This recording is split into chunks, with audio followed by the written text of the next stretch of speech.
ಎಲ್ಲರಿಗೂ ನಮಸ್ಕಾರ. GNM diploma ಮುಗಿಸಿದ ತಕ್ಷಣ ಒಂದು ಒಳ್ಳೆ ಕೇಂದ್ರ ಸರ್ಕಾರದ ನೌಕರಿ ಬೇಕು, ಆದರೆ ಎಕ್ಸ್ಪೀರಿಯನ್ಸ್ ಇಲ್ಲ ಅಂತ ಚಿಂತೆನಾ? ಹಾಗಿದ್ರೆ ಇಲ್ಲೊಂದು ಸೂಪರ್ ಅವಕಾಶ ಇದೆ. ಅದೇ ಸಶಸ್ತ್ರ ಸೀಮಾ ಬಲ ಅಂದ್ರೆ ಎಸ್ಎಸ್ಬಿಯಲ್ಲಿ ಸಬ್ ಇನ್ಸ್ಪೆಕ್ಟರ್ ಸ್ಟಾಫ್ ನರ್ಸ್ ಹುದ್ದೆ. ಬನ್ನಿ, ಮುಂದಿನ ಕೆಲವೇ ನಿಮಿಷಗಳಲ್ಲಿ ಇದರ ಬಗ್ಗೆ ಸಂಪೂರ್ಣ ಮಾಹಿತಿ ತಿಳಿದುಕೊಳ್ಳೋಣ. ನೋಡಿ, ಈ ಹುದ್ದೆ ಬಗ್ಗೆ ಹೇಳಿದ ತಕ್ಷಣ ಎರಡು ವಿಷಯಗಳು ತಲೆಗೆ ಬರುತ್ತೆ. ಒಂದು, ಇದು ಪಕ್ಕಾ central government job, life secured. ಇನ್ನೊಂದು, ಇದಕ್ಕಿಂತ ಇಂಪಾರ್ಟೆಂಟ್ ಅಂದ್ರೆ ಇದಕ್ಕೆ ಯಾವುದೇ ಎಕ್ಸ್ಪೀರಿಯನ್ಸು ಬೇಕಾಗಿಲ್ಲ. ಹೌದು, ಫ್ರೆಷರ್ಗಳಿಗಂತೂ ಇದೊಂದು ಗೋಲ್ಡನ್ ಚಾನ್ಸ್ ಅಂತಾನೆ ಹೇಳ್ಬೋದು.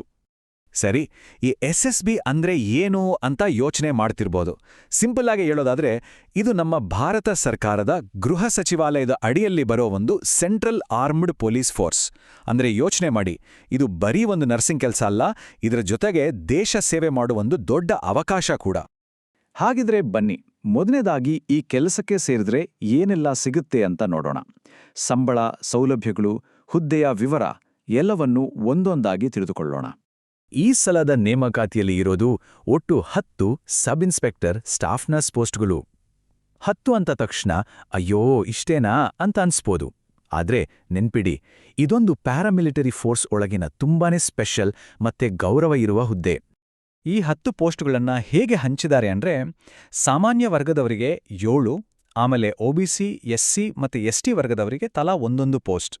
ಇಲ್ಲೊಂದು ಒಳ್ಳೆ ವಿಷಯ ಏನಂದ್ರೆ, ರಿಸರ್ವೇಷನ್ ಕ್ಯಾಟಗರಿಲಿ ಬರೋ ಅಭ್ಯರ್ಥಿಗಳು ಕೂಡ ಜನರಲ್ ಮೆರಿಟ್ನ ಆ 7 ಪೋಸ್ಟ್ಗಳಿಗೆ ಕಾಂಪೀಟ್ ಮಾಡ್ಬೋದು. ಈ ಜಾಬ್ನ ಹೈಲೈಟ್ ಅಂದ್ರೆ ಸಂಬಳನೇ. ಇದು ಲೆವೆಲ್ 6 ಪೇ ಸ್ಕೇಲ್ನಲ್ಲಿ ಬರುತ್ತೆ. ಅಂದ್ರೆ ಬೇಸಿಕ್ ಸ್ಯಾಲರಿನೇ 35,400 ರೂಪಾಯಿಂದ ಶುರುವಾಗುತ್ತೆ. ಇದು 1,12,400 ರೂಪಾಯಿವರೆಗೂ ಹೋಗ್ಬೋದು.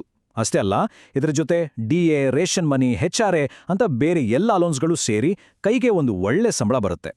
ಸರಿ, ಸಂಬಳದ ಬಗ್ಗೆ ಗೊತ್ತಾಯ್ತು. ಈಗ ತುಂಬಾ ಇಂಪಾರ್ಟೆಂಟ್ ಪಾಯಿಂಟ್ಗೆ ಬರೋಣ, ಅಂದ್ರೆ ಎಲಿಜಿಬಿಲಿಟಿ. ಈ ಹುದ್ದೆಗೆ ಯಾರೆಲ್ಲ ಅಪ್ಲೈ ಮಾಡ್ಬೋದು ನೋಡೋಣ ಬನ್ನಿ.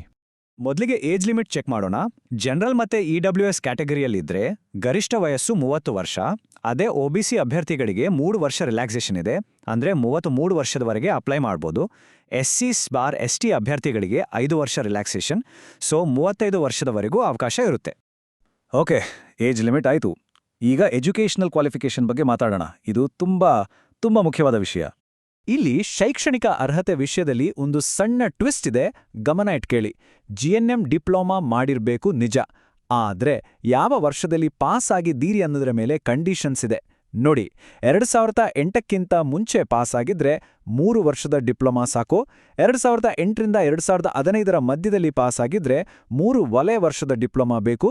ಇನ್ನು 2015ರ ನಂತರ ಪಾಸ್ ಆಗಿದ್ರೆ 3 ವರ್ಷದ ಡಿಪ್ಲೊಮಾ ಜೊತೆಗೆ ಕಂಪಲ್ಸರಿಯಾಗಿ ಇಂಟರ್ನ್ಶಿಪ್ ಕೂಡ ಮುಗಿಸಿರ್ಬೇಕು. ಇದು ಕ್ಲಿಯರ್ ಆಯ್ತಲ್ವಾ? ಜಿಎನ್ಎಂ ಡಿಪ್ಲೊಮಾ ಅಷ್ಟೇ ಅಲ್ಲ, ಅದರ ಜೊತೆಗೆ ಇನ್ನೂ ಕೆಲವು ವಿಷಯಗಳು ಬೇಕು. PUCಯಲ್ಲಿ ಸೈನ್ಸ್ ಸ್ಟ್ರೀಮ್ ತಗೊಂಡು ಪಾಸ್ ಆಗಿರಬೇಕು. ಆಮೇಲೆ ಸೆಂಟ್ರಲ್ ಅಥವಾ ಸ್ಟೇಟ್ ನರ್ಸಿಂಗ್ ಕೌನ್ಸಿಲ್ನಲ್ಲಿ ರಿಜಿಸ್ಟ್ರೇಷನ್ ಆಗಿರೋದು ಕಡ್ಡಾಯ.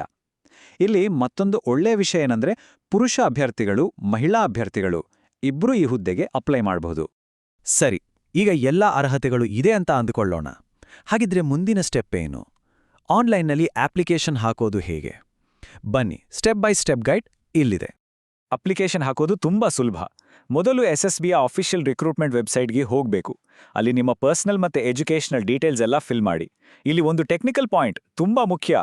ನಿಮ್ಮ ಫೋಟೋ ಮತ್ತೆ ಸಿಗ್ನೇಚರ್ ಸೈಜ್ 12 KBಗಿಂತ ಕಡಿಮೆ ಇರಬೇಕು, ಮತ್ತೆ ಅದು JPG ಫಾರ್ಮ್ಯಾಟ್ನಲ್ಲೇ ಇರಬೇಕು. ಇದಾದ್ಮೇಲೆ ಫೀಸ್ ಕಟ್ಟಿ ಅಪ್ಲಿಕೇಶನ್ ಸಬ್ಮಿಟ್ ಮಾಡಿ, ಕೊನೆಗೆ ಅದರ ಒಂದು ಕಾಪಿನ ಸೇವ್ ಮಾಡಿ ಇಟ್ಕೊಳ್ಳೋದನ್ನ ಮರಿಬೇಡಿ. ಇನ್ನು ಅಪ್ಲಿಕೇಶನ್ ಫೀಸ್ ಜನರಲ್, EWS ಮತ್ತೆ OBC ಕ್ಯಾಟಗರಿಯ ಪುರುಷ ಅಭ್ಯರ್ಥಿಗಳಿಗೆ ಇದು 200 ರೂಪಾಯಿ. ಆದ್ರೆ ಇಲ್ಲೊಂದು ಗುಡ್ ನ್ಯೂಸ್ ಇದೆ. ಎಲ್ಲ ಮಹಿಳಾ ಅಭ್ಯರ್ಥಿಗಳಿಗೆ, SC, ST ಮತ್ತೆ ಎಕ್ಸ್ ಸರ್ವಿಸ್ಮೆನ್ ಅಭ್ಯರ್ಥಿಗಳಿಗೆ ಫೀಸ್ನಿಂದ ಸಂಪೂರ್ಣ ವಿನಾಯಿತಿ ಇದೆ.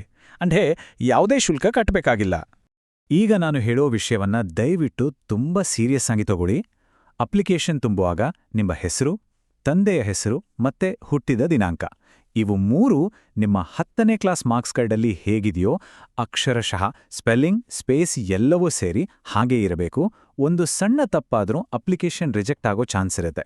ಸೊ ತುಂಬಾನೇ ಕೇರ್ಫುಲ್ ಆಗಿರಿ. ಡೇಟ್ ನೋಟ್ ಮಾಡ್ಕೊಳ್ಳಿ. ಆನ್ಲೈನಲ್ಲಿ ಅಪ್ಲೈ ಮಾಡೋಕೆ ಲಾಸ್ಟ್ ಡೇಟ್ ಏಪ್ರಿಲ್ 20, 2026.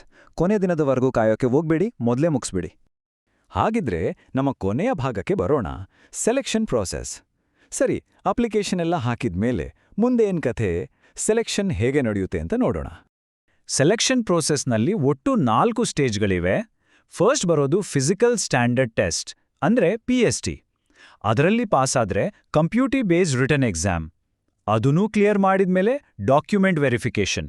ಫೈನಲ್ ಆಗಿ ಡೀಟೇಲ್ಡ್ ಮೆಡಿಕಲ್ ಎಕ್ಸಾಮಿನೇಷನ್ ಇರುತ್ತೆ. ಫಿಸಿಕಲ್ ಟೆಸ್ಟ್ ಅಂದ ತಕ್ಷಣ ಭಯ ಬೇಡ. ಇಲ್ಲಿ ಪುರುಷರಿಗೆ ಮಿನಿಮಮ್ 165 ಸೆಂಟಿಮೀಟರ್ ಹೈಟ್, ಮಹಿಳೆಯರಿಗೆ 155 ಸೆಂಟಿಮೀಟರ್ ಹೈಟ್ ಇರಬೇಕು.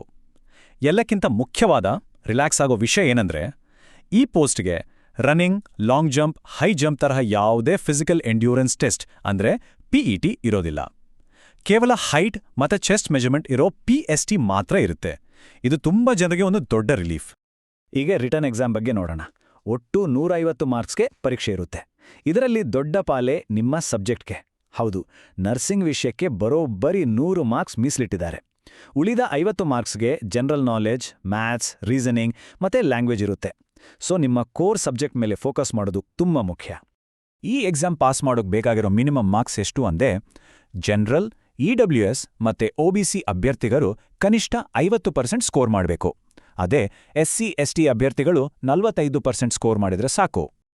ಸರಿ, ಹಾಗಿದ್ರೆ ಫೈನಲ್ ಆಗಿ ಒಂದು ಕ್ವಿಕ್ ರೀಕ್ಯಾಪ್ ಮಾಡೋಣ. ನೆನ್ಪಿಟ್ಕೊಳ್ಬೇಕಾದ ಮುಖ್ಯ ಪಾಯಿಂಟ್ಸ್: ಇದು ಲೆವೆಲ್ 6 ಸ್ಯಾಲರಿ ಇರೋ ಸೆಂಟ್ರಲ್ ಗವರ್ಮೆಂಟ್ ಜಾಬ್. GNM ಮುಗಿಸಿದ ಫ್ರೆಷರ್ಗಳು ಅಪ್ಲೈ ಮಾಡ್ಬೋದು. Last date April 20, 2026. ಸೆಲೆಕ್ಷನ್ಗೆ ಫಿಸಿಕಲ್ ಸ್ಟ್ಯಾಂಡರ್ಡ್ ಟೆಸ್ಟ್ ಮತ್ತೆ 150 ಮಾರ್ಕ್ಸಿನ ಒಂದು ಎಕ್ಸಾಮ್ ಇರುತ್ತೆ. ಅಷ್ಟೇ. ಕೊನೆಯದಾಗಿ, ಎಲ್ಲಾ ಮಾಹಿತಿ ತಿಳಿದ ಮೇಲೆ ಪ್ರತಿಯೊಬ್ಬರೂ ಕೇಳ್ಕೊಳ್ಬೇಕಾದ ಒಂದು ಪ್ರಶ್ನೆ ಇದೆ. ಈ ಪ್ಯಾರಾಮಿಲಿಟರಿ ವಾತಾವರಣದಲ್ಲಿ ನರ್ಸಿಂಗ್ ಕೆಲಸ ಮಾಡೋದು, ಅಲ್ಲಿನ ಸವಾಲುಗಳು, ಅಲ್ಲಿ ಸಿಗೋ ಅವಕಾಶಗಳು, ಇದೆಲ್ಲ ತಮ್ಮ ಕೆರಿಯರ್ ಗೋಲ್ಸ್ಗೆ ಸರಿ ಹೊಂದುತ್ತಾ? ಇದು ಸರಿಯಾದ ಆಯ್ಕೆಯೇ?